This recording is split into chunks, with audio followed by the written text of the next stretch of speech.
हम समझेंगे capacitor.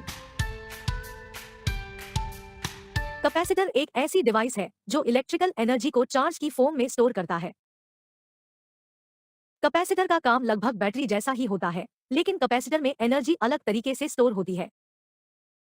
Battery के कंपैरिजन में कैपेसिटर बहुत कम एनर्जी स्टोर करता है, लेकिन कैपेसिटर में एनर्जी स्टोर और रिलीज करने की स्पीड बैटरी के कंपैरिजन में बहुत फास्ट होती है। आइए समझते हैं कि कैपेसिटर कैसे काम करता है।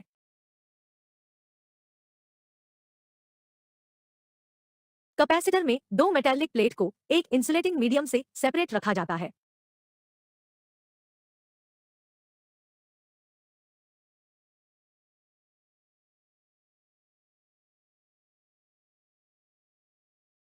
मेटालिक कंडक्टर में पॉजिटिव चार्ज स्टैटिक होते हैं, जबकि negative particle electrons freely move कर सकते हैं।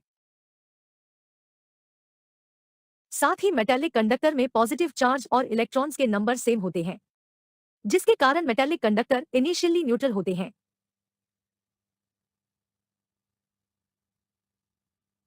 अब अगर हम मेटालिक कंडक्टर में एक्स्ट्रा इलेक्ट्रॉन्स पुश करने के लिए फोर्स अप्लाई करें, तो हम पाते हैं कि ऐसा कर पाना पॉसिबल नहीं है। ऐसा इसलिए होता है क्योंकि सेम चार्ज के पार्टिकल एक दूसरे को रिपेल करते हैं।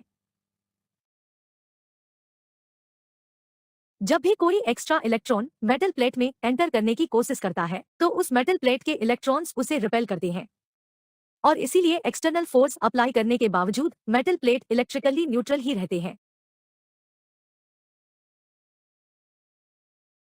मान लेते हैं कि इस मेटल प्लेट के पास एक दूसरे मेटल प्लेट को रखा गया है। जब इलेक्ट्रॉन्स फर्स्ट मेटल प्लेट में एंटर करते हैं, तो दूसरे मेटल प्लेट के इलेक्ट्रॉन्स रिपेल होने लगते हैं और मेटल प्लेट से बाहर आने लगते हैं।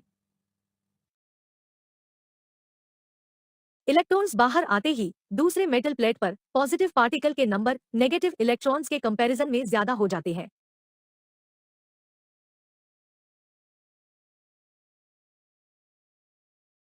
और ये positive particle first metal plate के इलेक्ट्रॉन्स को अट्रैक्ट करने लगते हैं।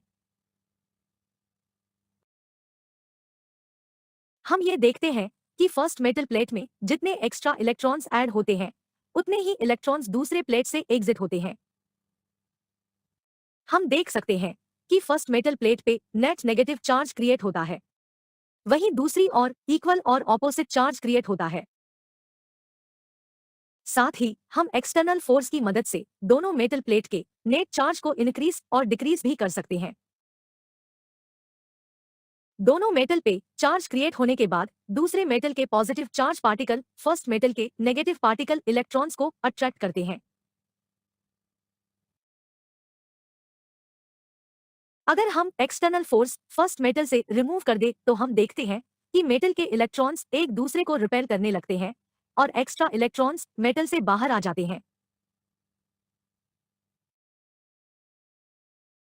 वहीं दूसरी ओर मेटल प्लेट के इलेक्ट्रॉन्स अपनी इनिशियल पोजीशन पे वापस आने लगते हैं और फिर से दोनों मेटल प्लेट पे नेट चार्ज जीरो हो जाता है।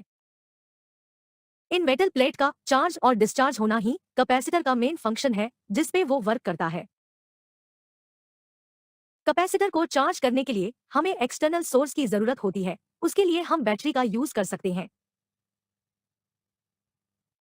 एनिमेशन में हम देखते हैं कि जैसे ही हम कैपेसिटर को बैटरी से कनेक्ट करते हैं, वैसे ही कैपेसिटर के एक मेटल के इलेक्ट्रॉन्स वायर के थ्रू कैपेसिटर के दूसरे मेटल पे ट्रांसफर होने लगते हैं। इस प्रोसेस को हम चार्जिंग कहते हैं, और इस कंडीशन में बैटरी और कैपेसिटर का पोटेंशियल सेम होता है। बैटरी रिमूव करने पर मेटल के एक्स्ट्रा इलेक्ट्रॉन्स मूव नहीं करते। ऐसा इसलिए क्योंकि दोनों मेटल प्लेट के बीच इंसुलेटिंग मीडियम होता है। अब अगर हम कैपेसिटर को वायर के थ्रू एक बल्ब से कनेक्ट करें, तो हम देखते हैं कि कैपेसिटर के एक टर्मिनल से इलेक्ट्रॉन्स दूसरे टर्मिनल पे ट्रांसफर होने लगते हैं। सर्किट में इलेक्ट्रॉन्स फ्लो होने से करंट बनता है और बल्ब से लाइट एमिट होने लगती है।